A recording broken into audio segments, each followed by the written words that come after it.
to the second question, how boards can assure themselves that the data they're looking at, what the information they're getting on their organisation's performance is robust. Where did you get on that? Thank you.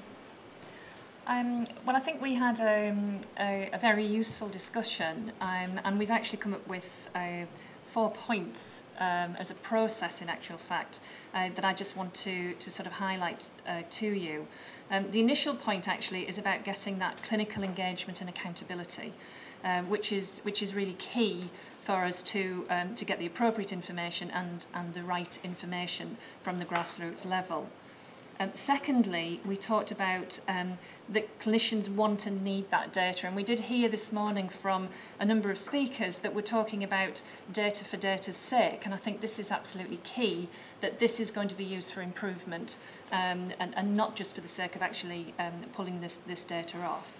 And from that, it's actually about data being derived from records at the point of care, using national standards and also using standardised language. And again, these were some of the points that came up this morning. And that point again, is it value to my unit? Am I able to use it?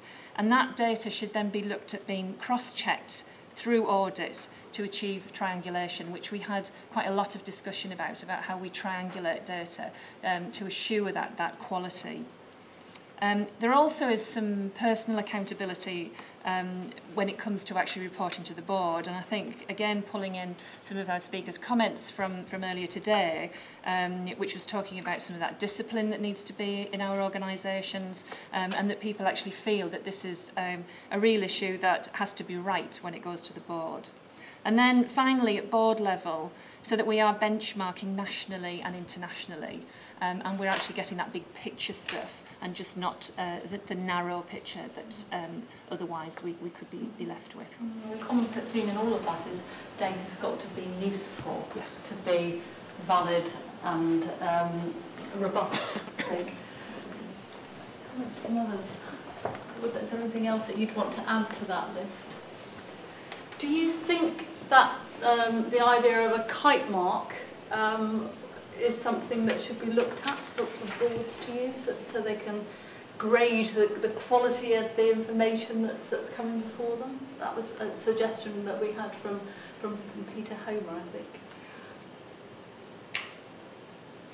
A few nods. Yes? Yeah. Well, I think if you do have...